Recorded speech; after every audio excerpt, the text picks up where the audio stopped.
Será que são justas as reclamações dos torcedores do Palmeiras contra o trabalho do Abel Ferreira, principalmente, não só da diretoria do elenco, mas principalmente do seu grande ídolo dos últimos anos? Será que estão pegando pesado demais? Ou será que o Abel realmente tem que escutar? Qual caminho é o mais correto a seguir? E o Santos, depois da vitória contra o Cruzeiro, será que a gente pode dizer que o time embalou de vez? Não tem problemas ou é só uma cortina de fumaça que escancaram os problemas que aconteceram tanto no jogo de ontem quanto no jogo do Juventude? Será que essa análise também precisa ir para o Santos? Uma análise exagerada do trabalho do Kleber Xavier? É o que a gente vai falar disso aqui nesse vídeo, mas antes, se você não é inscrito no canal, se inscreva e ajude o nosso trabalho a crescer cada vez mais. Eu conto com você. A começar pelo Palmeiras. O Palmeiras, ele ainda vive um uma nuvem um tanto quanto obscura pairando sobre os lados da Barra Funda. E, obviamente, as reclamações dos torcedores se acentuam conforme o resultado do time não vem. Aliás, por quê? Porque uma eliminação do jeito que foi, para o maior rival na Copa do Brasil, é uma facada no peito, sim. É sim, é uma dor que vai demorar para ser reparada. Por mais que o Palmeiras ele ganhou do Ceará, por mais que o Palmeiras ele ainda tá na Libertadores, quando você é eliminado pelo maior rival sem conseguir fazer nenhum gol, e quando você junta os 2 confrontos eliminatórios, tanto da Copa do Brasil quanto do Campeonato Paulista, e não conseguiu marcar, fica complicado, fica dolorido. O que, obviamente, com a cultura do futebol brasileiro, culminam em muitas críticas. Só que como aqui a gente vive um futebol de maneira muito intensa, aonde vai do 0 ao 100 muito rápido, do céu ao inferno de uma maneira gigantesca, dá espaço para crimes serem realizados, infelizmente. O que aconteceu sábado, ali no CT do Palmeiras, em relação a alguns torcedores usarem bomba, tentarem invadir o CT, a gente está falando de crime. Infelizmente, as críticas, quando se acentuam, elas dão espaço para esses criminosos mostrarem as suas caras. Como acontece diversas vezes, briga de organizada invadindo o CT para querer pegar jogador. Infelizmente, dá espaço para isso. Mas também dá espaço para aqueles torcedores mais moderados que expressam a sua indignação nas arquibancadas. E isso aconteceu muitas vezes ontem no jogo contra o Ceará. Por mais que o Palmeiras ele conseguiu fazer uma boa partida, o Palmeiras ele fez uma boa partida, controlava o jogo, principalmente na primeira etapa, o Ceará mal conseguia passar no meio-campo. O Palmeiras ele conseguiu vencer de virada, ele conseguiu mostrar força de reação, mas quando tomou o gol, principalmente, e ali quando você pega no período do intervalo, eram vaias, eram críticas à diretoria, ao Abel Ferreira. E quando a gente se estende para o jogo que eliminou o Palmeiras no campeonato na Copa do Brasil, aí que ficam mais fortes ainda. Em relação a xingamentos perante ao Abel Ferreira, xingamentos perante a diretoria. E quando a gente vai analisar, a gente pode chegar numa conclusão de que é correto ou não? Em que ponto que está passando do racional essas críticas? E aqui a gente precisa desmembrar um pouco esses pensamentos. Primeiro, em relação ao Abel Ferreira. O que compõe a crítica em relação ao Abel Ferreira? São duas. Em relação ao elenco que ele possui, barra expectativa que o jogo pode proporcionar. Antes, o Abel Ferreira, ele tinha um elenco um tanto quanto um pouco mais limitado do que esse. Eu não estou falando que o Palmeiras nunca teve nas mãos do Abel Ferreira um elenco talentoso, não é verdade. O Palmeiras sempre teve um elenco talentoso, principalmente o time de 2022, como já falei no vídeo anterior. Porém, quando você pega esse elenco, você vê que tem jogadores em todas as posições para poderem atuar. Tanto reserva tanto titular quanto reserva. Em todas as posições o Palmeiras tem. Significa que é o primor do auge técnico, o primor do brilho técnico, ou seja, os melhores jogadores do Brasil atuam no Palmeiras? Não, a gente está falando de um elenco uniforme que dessa vez, comparado aos demais, que teve nas mãos do Abel Ferreira, tem jogadores em todas as posições. Isso cria uma expectativa do quê? Se você tem um elenco mais uniforme, se você tem titular e reserva praticamente do mesmo nível, e um treinador que sabe potencializar esses jogadores, logo cria-se na cabeça de que a expectativa de jogo também melhora, ao ponto do Palmeiras poder se impor mais, poder vencer com mais tranquilidade, sem tanto sofrimento e não perder como está perdendo. E isso não vem acontecendo em 2025, o que frustra muito o torcedor. Porque o Abel Ferreira já mostrou que com um elenco um pouco mais limitado ele consegue tirar muito, chamado leite de pedra, dos jogadores. Com esse elenco não está conseguindo. E aí você vê que quando o coletivo não está funcionando, quando o estilo de jogo não está funcionando e o Palmeiras não está conseguindo resultados, atuações individuais também ficam abaixo. Como muitos jogadores caíram de produção. Como, por exemplo, o próprio Gustavo Gomes, que sempre foi muito bem, acabou caindo de rendimento. O Everton caiu de rendimento, tendo algumas falhas que ele não possui. A defesa do Palmeiras como um todo, que sempre foi muito forte nas mãos do Abel Ferreira, está muito mais vulnerável. O Palmeiras está tomando gol praticamente todos os jogos. E está oferecendo muito perigo aos adversários, coisa que não acontecia. E o ataque está um pouco tanto quanto previsível. O Palmeiras ele joga de uma forma que está se repetindo há muito tempo, que é o quê? Explosão, muita intensidade, mas que usa muitos lados do campo e prefere cruzar. E aí você não favorece um jogo de cruzamento, como por exemplo do Vitor Roque.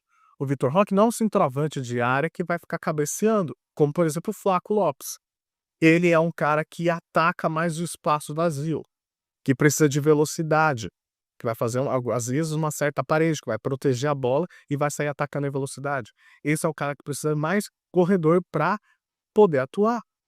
O Flaco Lopes já é um cara um pouco mais pausado, mas ele cabeceia. Ele se aproxima um pouco mais, por exemplo, do Pedro. Não estou falando que é a mesma qualidade. Estou falando características. Ou seja, privilegia um cruzamento na área. E aí o Palmeiras, ele não está sabendo conciliar essas duas formas. O que o ponto de virada pode ter sido em relação ao Ceará.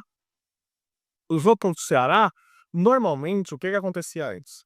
O Abel substituía ou o Flaco Lopes pelo Vitor Roque, ou o contrário, quando os dois começavam. Só que, agora, o jogo contra o Ceará mostrou que os dois terminam juntos jogando. E é aí que você pode ter uma nova perspectiva. Como pode atuar o Palmeiras com esses dois atacantes agora? Então, os resultados eles mostram que o Palmeiras ele também precisa olhar para si em relação ao seu modelo de jogo. Porque é normal que todas as grandes equipes do mundo cheguem no momento em que batem no teto em relação ao seu estilo que já foi consolidado, mas chega no momento em que os adversários estudam. Quando você tem uma troca de elenco, é difícil você adaptar esses jogadores a essa nova função. Então tudo isso leva um tempo. Mas será também que o Palmeiras ele não poderia arrumar mais formas de jogar? Aí que fica um sentido de crítica ao Abel Ferreira. O que eu já acho exagerado em relação a pedir a saída do Abel. O Abel ele é o cara que tem um elenco na mão. Ele é um cara que já mostrou que pode se reinventar. Se você assistir jogos do Palmeiras de 2020, 2021 para o Palmeiras de 2022, você sabe que o Abel Ferreira ele pode se reinventar. Então isso pode acontecer agora também. O que não pode é chegar num ponto em que acontece aquele crime que aconteceu sábado. O torcedor sentando embaixo de um CT com bomba, etc. Agora, críticas, elas são justas em relação ao elenco, em relação à queda de jogadores, em relação ao próprio trabalho do Abel. Elas são justas, mas também entender que o Abel Ferreira ele pode se reinventar a partir dessas críticas também. Agora, pedir a saída do Abel Ferreira, na minha opinião, é um erro. O Palmeiras ele tem tudo para poder evoluir em relação ao seu trabalho. Culmina também com a saída de alguns jogadores, como por exemplo o Estevão, Richard Rios. Então, dar mais tempo para o Abel, visto que o Palmeiras ele não está eliminado de todas as competições, ele saiu da Copa do Brasil, é dolorido, mas que ele possa atuar nas demais competições com novas ideias que podem fluir.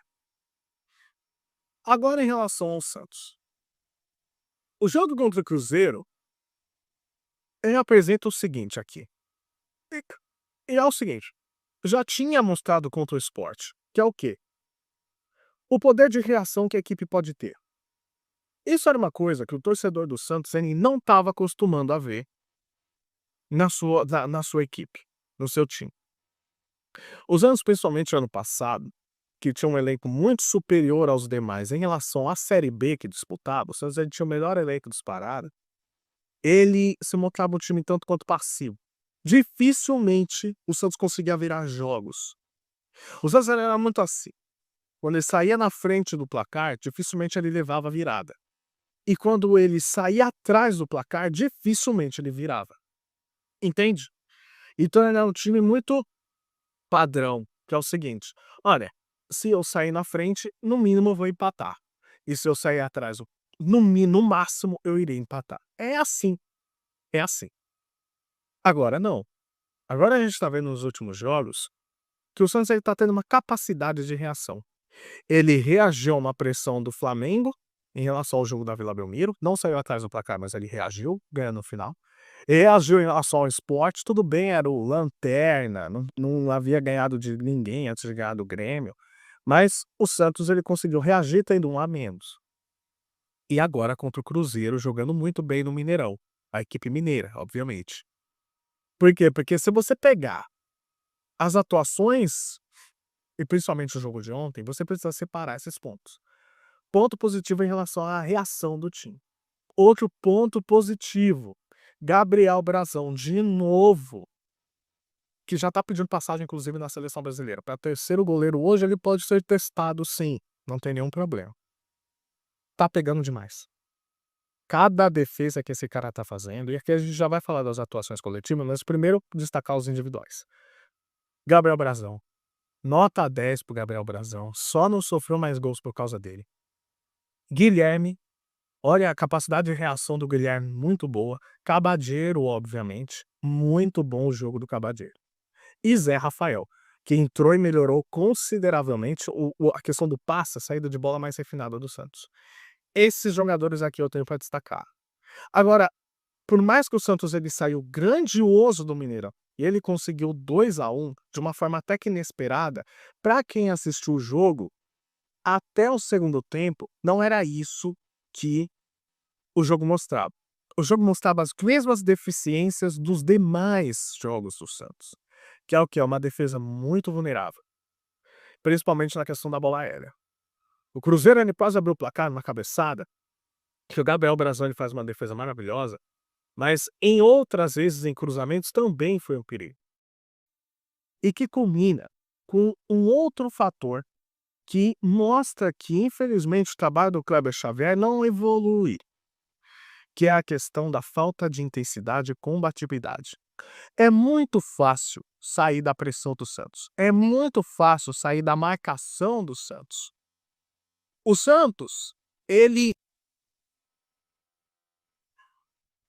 o Santos ele não consegue mostrar para o adversário o seguinte: eu posso combater você fisicamente. Eu posso combater você em questão de explosão. Ou seja, o Santos não tem intensidade. Esse é o grande problema. Para sair da marcação do Santos, você só precisa ter alguns toques e o mínimo de intensidade. O Santos ele não oferece uma resistência por conta de ser um time lento e um time com falta de repertório em relação ao ataque. Ele é um time lento, ou seja, ele chega atrasado, ele pode vir com 5 marcando um. Se esse cara que está com a bola contra 5 defensores do Santos, ele tocar minimamente rápido, ele vai sair da pressão. E aí o que que acontece? O adversário fica mano a mano com o goleiro Gabriel Brazão. Ele sai da defesa muito fácil, ele consegue chegar na área muito fácil. Ou seja, o Santos ele sofre com uma lentidão na troca de passe e a falta de repertório em questão no ataque. É muita dependência em relação ao Neymar, e a gente sabe que ele é o craque do time por obviedade, a bola vai muito passar por ele, Mas é necessário ter um pouco mais de repertório em relação às funções que cada um vai fazer, quem vai mais arrematar, a finalização da jogada. Isso falta. E não é porque eu, por exemplo, não fui jogador que eu não sei o que qualquer um que assiste minimamente o jogo do Santos consegue perceber. Só que não é todo jogo que o Gabriel Brazão tem que ficar fazendo milagres. Obviamente, muita gente vai falar: "Olha, ele tá lá pra isso, ele é goleiro", mas a questão é, se ele tiver um dia ruim, será que o time ele vai ter essa proteção, principalmente defensiva, para não deixar a bola chegar tanto no goleiro? E aí que tá. O Santos ele conseguiu uma vitória absolutamente surpreendente, mas ele joga sinais de alerta de novo. Se você não tiver uma consistência em relação a sofrer menos e finalizar mais, porque o Santos ele tem sim peças para isso. Vou repetir igual eu disse nos outros vídeos: o Santos não tem menos time que o Bahia, não tem menos time que o Mirassol, não tem menos time que o Bragantino. E se você for pegar peças mesmo, peças, o Santos ele tem um elenco equivalente ou superior ao do Cruzeiro. É que o Cruzeiro tem uma maneira de jogo, uma intensidade muito bem encaixada, que sabe o que quer e que está conseguindo massacrar os adversários taticamente e futebolisticamente. Se o Santos ele unir uma intensidade bacana para os seus jogadores, com uma maneira de jogo muito bem estruturada, o Santos ele briga por uma vaga de Libertadores, sem dúvida nenhuma. Não é exagero falar isso, porque o Santos ele tem o melhor elenco desde aquele time que tinha Bruno Henrique, Gabigol e Rodrigo. Esse é o melhor elenco do Santos, desde aquele time. É superior ao finalista da Libertadores. É sim.